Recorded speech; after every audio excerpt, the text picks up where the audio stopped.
Assalamualaikum warahmatullahi wabarakatuh.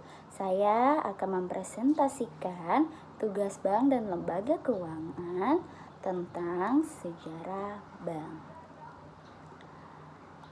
Perkenalkan, nama saya Amanda Putri Faradila.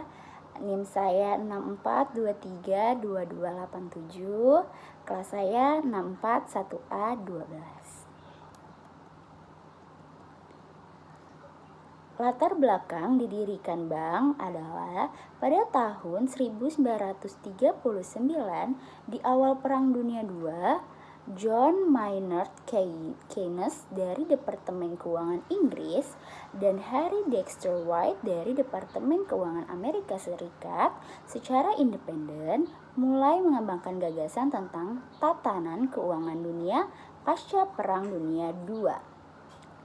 Setelah negosiasi antara para penjabat Amerika Serikat dan Inggris dan berkonsultasi dengan beberapa sekutu lainnya, pernyataan bersama para ahli tentang pembentukan dana moneter internasional diterbitkan secara bersamaan di sejumlah negara sekutu.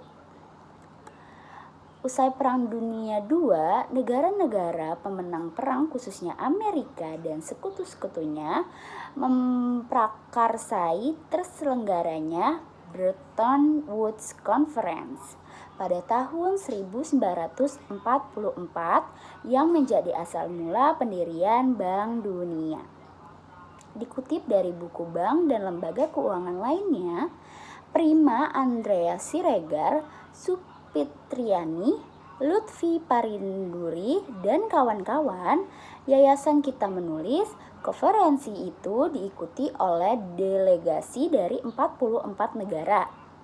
Namun yang paling berperan dalam negosiasi pembentukan Bank Dunia adalah Amerika Serikat dan Inggris. Mereka berkumpul untuk merumuskan sistem keuangan internasional pasca Perang Dunia II. Salah satu dari konferensi ini adalah pembentukan dua institusi keuangan internasional utama, yaitu Bank Dunia dan Bank Moneter Internasional atau disingkat IMF. Siapa yang menciptakan bank? Yang menciptakan bank adalah keluarga Medici. Bank pertama di dunia adalah Banca Monte dei Paschi di Italia yang didirikan pada 1397. Berasal dari manakah kata bank? Bank secara harfiah berasal dari Bank Italia, yakni banco yang artinya bangku. Bangku sendiri merujuk pada negara yang digunakan oleh para banker untuk melakukan kegiatan operasional melayani masyarakat atau nasabah. Tujuan didirikan bank: menunjang pelaksanaan pembangunan nasional dalam rangka peningkatan pemerataan pertumbuhan ekonomi dan stabilitas nasional ke arah peningkatan kesejahteraan rakyat banyak.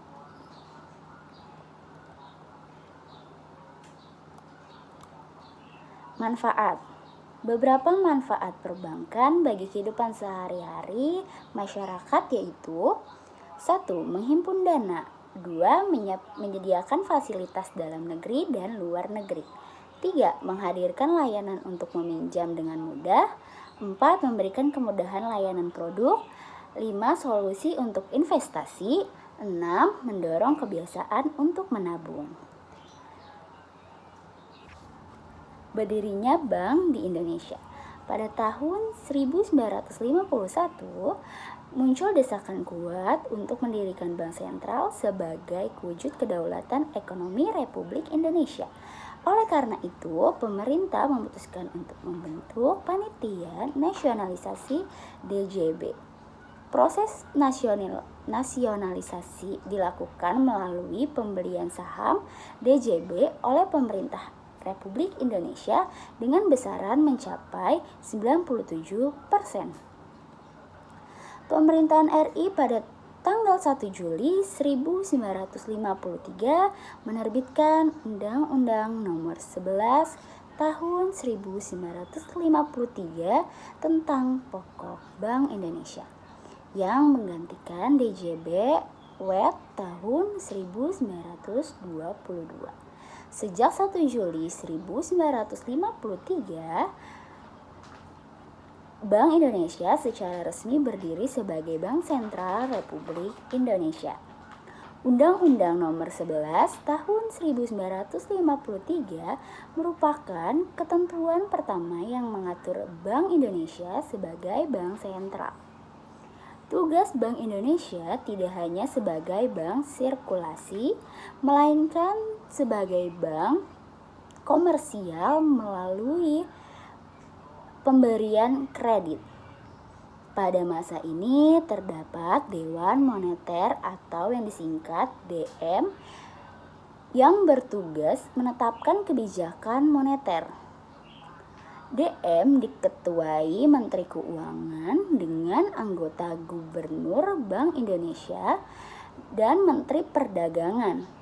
Selanjutnya, Bank Indonesia bertugas menyelenggarakan kebijakan moneter yang telah ditetapkan oleh Dewan Moneter.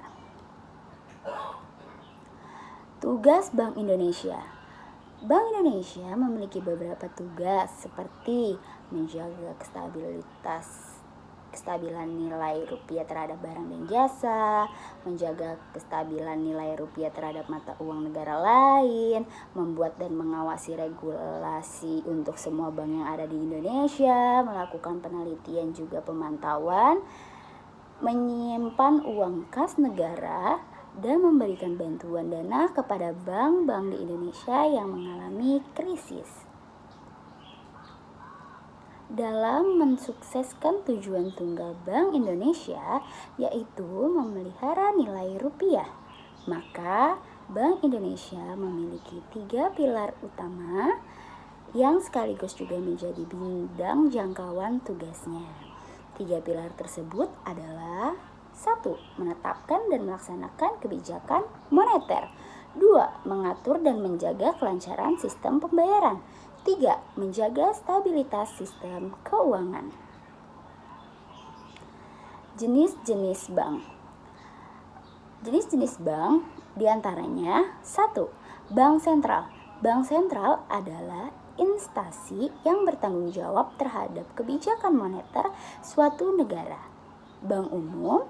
Bank umum merupakan bank yang melakukan kegiatan usaha secara konvensional maupun berdasarkan prinsip syariah.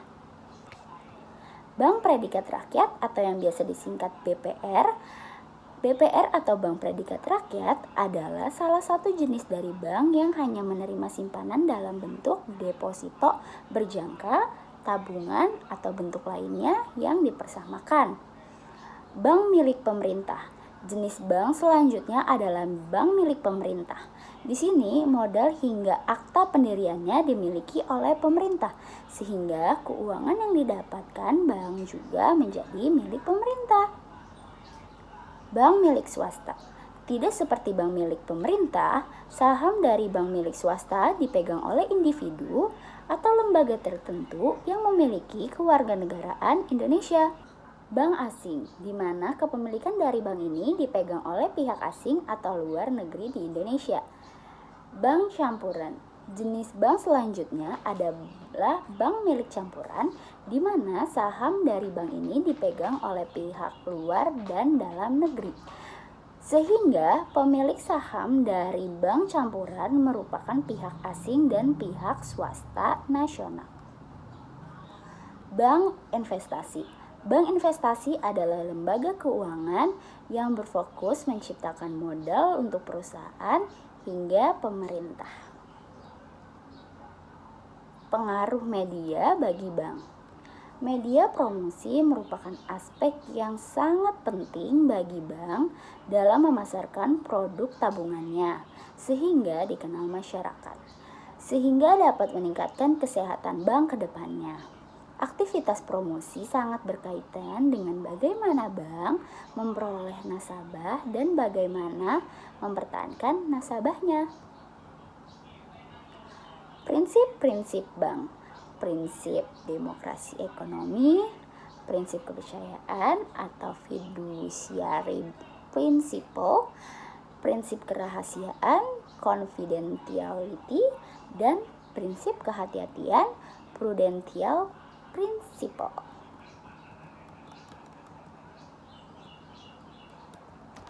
Sekian dari saya, kurang lebihnya mohon maaf.